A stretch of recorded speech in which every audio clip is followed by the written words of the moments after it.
ఇప్పుడు చంద్రబాబు నాయుడు గారు ముగ్గురితో కలిసి పొత్తు అని అంటా ఉన్నాడు. 3 పార్టీలతో పొత్తు అని అంటా ఉన్నాడు. ఈ ముగ్గురు కలిసి 2014లో ఇలానే పొత్తుగా ఏర్పడి 2014లో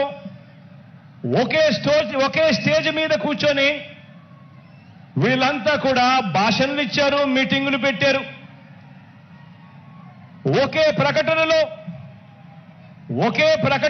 ఇలా ముగ్గురు ఫోటోలు వేసి ఒకే ప్రకటనలో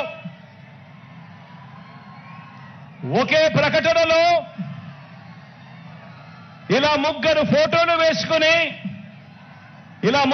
కూడా ఫోటోలు వేసుకొని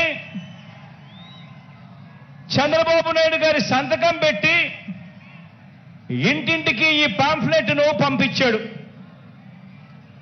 ఇంటింటికి పంపించిన ఈ పాంఫ్లెట్ లో చంద్రబాబు నాయుడు గారు ఏం రాశారో తెలుసా? ఈ ముగ్గురు ఫోటోలు పెట్టి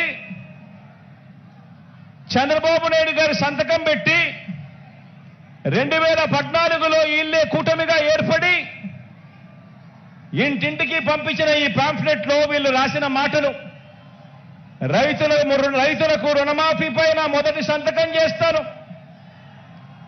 డ్వాక్రా సంఘాల రుణాలన్నీ పూర్తిగా రద్దు చేస్తాము, మహిళల రక్షణకు ఉమెన్ ప్రొటెక్షన్ ఫోర్స్ ఏర్పాటు చేస్తాము,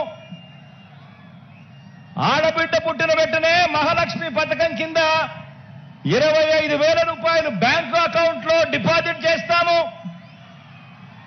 ఇంటింటికి ఒక ఉద్యోగం ఇవ్వలేకపోతే ఉపాధి ఉద్యోగం వచ్చేదాకా నెల 2,000 రూపాయలు నిరుద్యోగ భృతిగా ఇస్తాము, 10,000 కోట్లతో బీసీ సప్లాను, చేనేత మరియు పవర్ లూమ్స్ కు సంబంధించిన రుణాలు మాఫీ, అర్హులైనందరికీ కూడా 3 సెంట్ల స్థలం, పక్కా గృహాలు మంజూరు చేస్తాము, రాష్ట్రాన్ని సింగపూర్గా మించి అభివృద్ధి చేస్తాము, ప్రతి నగరంలో హైటెక్ సిటీ నిర్మిస్తాము. ఇదే చంద్రబాబు నాయుడు గారు, ఇదే కూటమిలో ఉన్న ఇదే దత్తపుత్రుడి ఫోటో, ఇదే ఇప్పుడు చంద్రబాబు నాయుడు గారు ఢిల్లీకి వెళ్లి ఏకంగా కూటమిగా ఏర్పడి పొత్తులోకి తెచ్చుకున్న మోడీ గారి ఫోటో.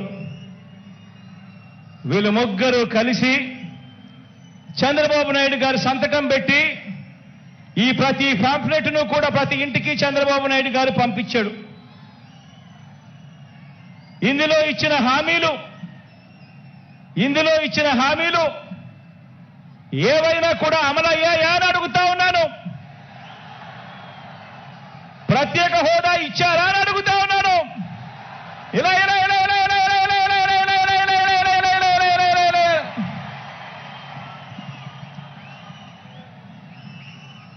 మరి ఇవి గతంలో చేయకుండా మరి పొత్తులో వీళ్ళంతా కూడా భాగమై ఈ మాదిరిగా మీటింగులు పెట్టి మేనిఫెస్టో అని చెప్పి మేనిఫెస్టోలో ఇవన్నీ పెట్టి పాంఫ్లెట్లుగా ఇవన్నీ చేసి ఏకంగా చంద్రబాబు నాయుడు గారు సంతకం పెట్టి ప్రతి ఇంటికి కూడా ఈ మాదిరిగా పంపించి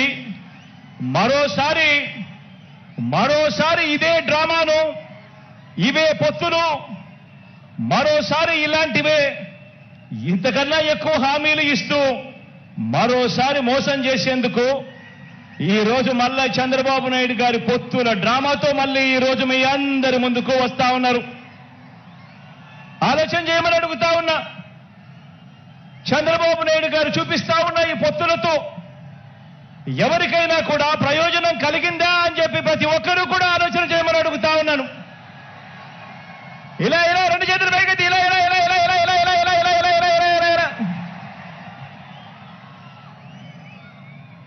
ప్రజలకు ఏ ఒక్కరూ కూడా మంచి చేయకపోగా ప్రజలకు మంచి చేసిన జగన్ను టార్గెట్ చేయడానికి మాత్రమే వీళ్ళది ఏకైక ఎజెండా ఈ రోజు కనిపిస్తా ఉంది. ఆలోచన చేయమని అడుగుతా ఉన్నా. చంద్రబాబు నాయుడు గారికి అధికారం ఎందుకు కావాలి అనంటే ప్రజలకు మంచి చేయడం కోసం కాదు, ఎన్నికల మేనిఫెస్టోలో చెప్పింది చేయడం కోసం కాదు. చంద్రబాబు నాయుడు గారికి అధికారం ఎందుకు కావాలి అనంటే కారణం ఆ అధికారంతో ప్రజలను దోచుకునేందుకు పంచుకునేందుకు మాత్రమే చంద్రబాబు నాయుడు గారికి అధికారం కావాలి.